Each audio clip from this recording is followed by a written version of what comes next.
Going back to our dashboard here, we're going to slip over to this tab, Leads.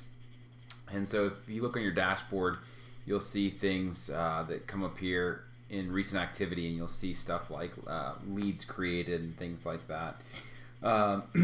But this main tab is where you'll be operating most of the time. And this is where, when you're creating your contact sheet of people to follow up with or contact, this is your prospecting sheet. So when you're making your calls, you should be making your calls off of this lead sheet.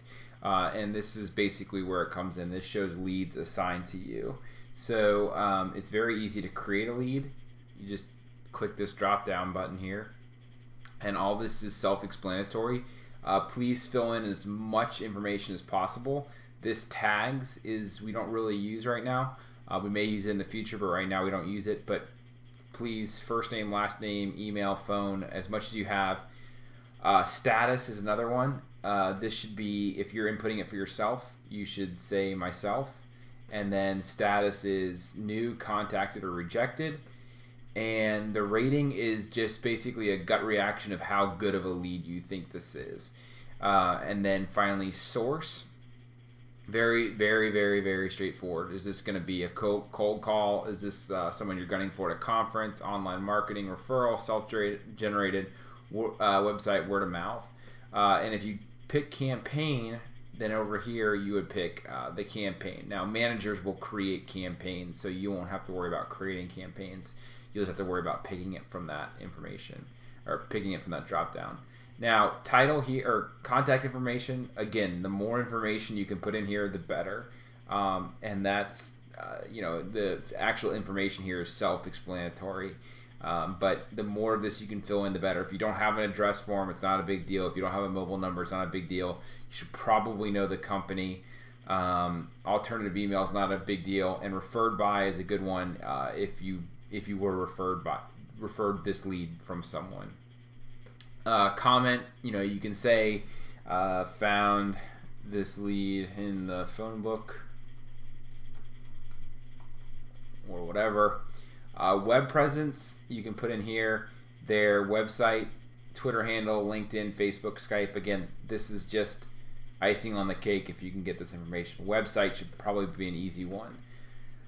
Permissions, you don't need to worry about that. Then when you're done, you just click create lead, and it appears right down here at the bottom.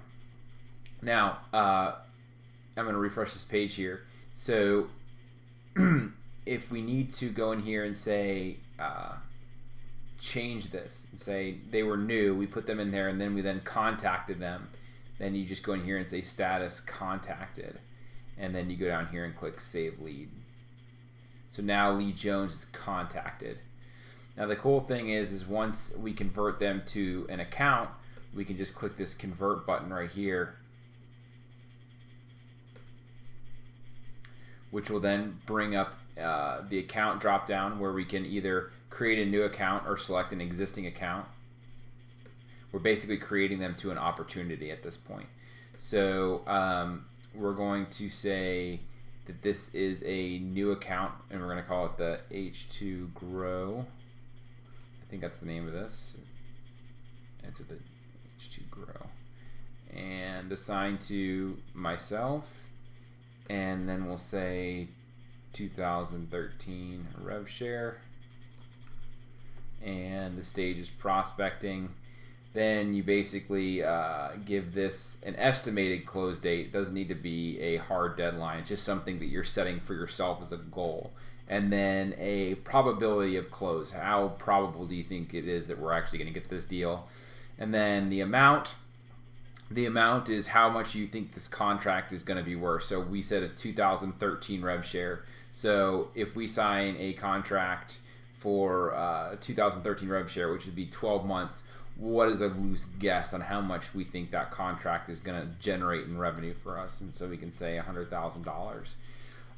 Discount is not used, and permissions are not used. So we just click convert lead from there. And so it said that we didn't put in a account.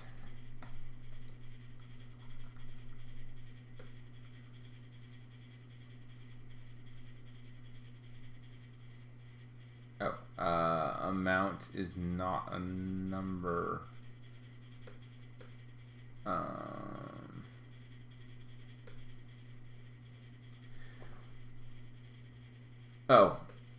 It's because I put in a comma there. So amount. So it's very user friendly. It'll tell you if there's errors, and that's basically it. So then it says shows up here as converted, and then you'll see a new opportunity over here for H2 Grow. That's exactly how it works. Now, if we go in here and we find this lead, here's someone who's rejected. So this is basically when we reject them, not when they reject us, because we can still keep following up with someone if they say no the first time. In fact, we should. But at the point where we say, all right, it's not worth us pursuing this lead anymore, at that point we reject them. So that's basically how leads work, and this is your bread and butter. We're going to come in here and check this and update this rigorously until you convert them into an opportunity.